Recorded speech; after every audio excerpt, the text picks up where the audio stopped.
അസ്സലാമലൈക്കും വറഹ്മത്തുള്ളാഹി തആല വബറകാതുഹു. അൽഹംദുലില്ലാ. പ്രിയ സുഹൃത്തുക്കളെ, നമുക്കൊക്കെ ഒരുപാട് ആഗ്രഹങ്ങൾ നിറവേറാനുണ്ടാവുമല്ലോ.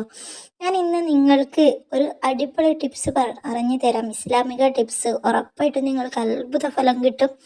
നിങ്ങൾ വിചാരിച്ചതിലും കൂടുതലായിട്ട് നിങ്ങൾക്ക് ഫലം കിട്ടും.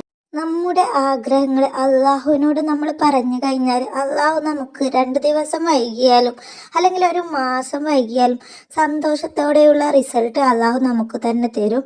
നമുക്ക് എന്ത് പ്രയാസമായിക്കോട്ടെ, സാമ്പത്തിക പ്രയാസമായിക്കോട്ടെ, കടം വീടാനായിക്കോട്ടെ, അല്ലെങ്കിൽ അസുഖം കൊണ്ട് ബുദ്ധിമുട്ടുന്നതായിക്കോട്ടെ, അല്ലെങ്കിൽ വീടില്ലാത്തവർക്ക് വീടാവാനായിക്കോട്ടെ, എന്തുമാവട്ടെ നമ്മുടെ പ്രയാസങ്ങൾ നമ്മൾക്ക് അള്ളാഹുവിനോട് പറയുമ്പോൾ, നമ്മൾ എന്തെങ്കിലും അമലുകൾ ചെയ്തിട്ട് അള്ളാഹുവിനോട് ചോദിക്കുമ്പോൾ അതിനൊരു മര്യാദയുണ്ട്.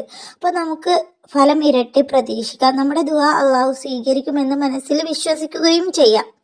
ഒരു കാര്യം ചെയ്യുമ്പോൾ എനിക്ക് അള്ളാഹു ഉത്തരം തരും എന്ന ഉറച്ച വിശ്വാസമാണ്. എൻ്റെ പ്രയാസങ്ങൾ മാറുമെന്ന ഉറച്ച വിശ്വാസത്തോടു കൂടി വേണം ചെയ്യാനായിട്ട്. അല്ലാതെ ചെയ്ത് നോക്കിയിട്ട് ഫലം കിട്ടുമോ എന്ന് നോക്കട്ടെ എന്ന് വിചാരിച്ചിട്ട് ചെയ്യരുത്.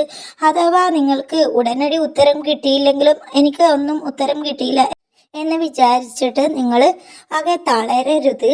അതുകൊണ്ട് നിങ്ങൾക്ക് ഇന്നല്ലെങ്കിൽ നാളെ പടച്ച റബ്ബ് ഹൈറായ സമയത്ത് നിങ്ങൾ വിചാരിച്ചത് അതിലും ഭംഗിയായിട്ട് പടച്ച റബ്ബ് നടത്തി തരും. ക്ഷമ നമ്മുടെ കൂടെ ഉണ്ടെങ്കിൽ നമുക്ക് ഉറപ്പായിട്ടും വിജയം കിട്ടും. അത് നമുക്ക് വിശ്വസിക്കാം. ക്ഷമയുള്ളവർക്ക് ഉറപ്പായിട്ടും പടച്ച റബ്ബ് വിജയം തരും. നിങ്ങൾ ചെയ്യേണ്ടത് ഇത്ര മാത്രമാണ്. നിങ്ങൾ അർദ്ധരാത്രിയിൽ സുബഹിയുടെ കുറച്ച് മുന്നേ തഹജ്ജുദ് നിസ്കരിക്കാനായിട്ട് എഴുന്നേൽക്കുക. തഹജ്ജുദ് നിസ്കരിച്ചിട്ട് പടച്ച റബ്ബിനോട് നിങ്ങളുടെ ആഗ്രഹങ്ങളും നിങ്ങളുടെ ആവശ്യങ്ങളും എല്ലാം നിങ്ങൾ ദുആ ചെയ്ത ശേഷം നിസ്കാരപ്പായലിരുന്നിട്ട് നിങ്ങൾ 2 റക്അത്ത് ഹാജത്തിന്റെ നിസ്കാരം നിസ്കരിക്കുക. എന്നിട്ട് നിസ്കാരം കഴിഞ്ഞ ശേഷം നിങ്ങളുടെ ആഗ്രഹം പടച്ച റബ്ബിനോട് പറഞ്ഞിട്ട് നിങ്ങൾ സുജൂദിൽ കിടന്നിട്ട് നിങ്ങൾക്ക് 40 വട്ടം ചൊല്ലാൻ കഴിഞ്ഞെങ്കിൽ അങ്ങനെ ചൊല്ലുക. അങ്ങനെ ചൊല്ലാൻ കഴിയൂലെങ്കിൽ നിങ്ങൾ നിസ്കാരപ്പായൽ ഇരുന്നിട്ട് തഹജ്ജുദ് നിസ്കരിച്ച് ഹാജത്ത് നിസ്കരിച്ച ശേഷം 40 വട്ടം ലാ ഇലാഹ ഇല്ലാ അൻത സുബ്ഹാനക ഇന്നി കുന്തു മിനൽ ളാലിമീൻ എന്ന് മനസ്സറിഞ്ഞ് നിങ്ങൾ ചൊല്ലുക. എന്നിട്ട് കൈകൾ രണ്ടും ഉയർത്തിയിട്ട് അള്ളാഹുവിനോട് നിങ്ങൾ ദുആ ചെയ്യുക.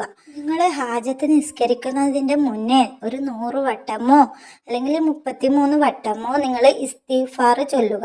എന്നിട്ട് പടച്ച റബ്ബിനോട് പാപമോചനം തേടുക. നിങ്ങൾ ചെയ്തു പോയ എന്തെങ്കിലും കുഞ്ഞു കുഞ്ഞു തെറ്റ് കാരണം നമ്മുടെ ദുആ അള്ളാഹു സ്വീകരിക്കാണ്ട് ആയിപ്പോവരുത്. അതിനുവേണ്ടി ആദ്യം നമ്മൾ പാപമോചനം തേടുക.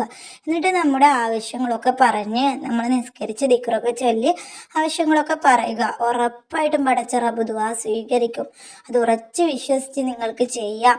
നിങ്ങൾ 3 ദിവസമോ 5 ദിവസമോ 7 ദിവസമോ അല്ലെങ്കിൽ 21 ദിവസമോ നിങ്ങൾക്ക് കണ്ടിന്യൂ ആയിട്ട് ഇതുപോലെ ചെയ്ത് കഴിഞ്ഞാൽ നിങ്ങൾ വിചാരിച്ചത് വളരെ ഭംഗിയായിട്ട് അത്ഭുതകരമായിട്ട് നിങ്ങളുടെ ആഗ്രഹം സാധിപ്പിച്ച് കിട്ടും. അത് ഉറപ്പാണ്. ഉറച്ച് വിശ്വസിച്ച് നിങ്ങൾക്ക് ചെയ്യാം. ഇൻഷാ അല്ലാഹ് നമുക്ക് അടുത്തൊരു വീഡിയോയിൽ കണ്ടുമുട്ടാം. അസ്സലാമു അലൈക്കും. വീഡിയോ ഉപകാരപ്പെട്ടെങ്കിൽ ലൈക്ക് തരിക.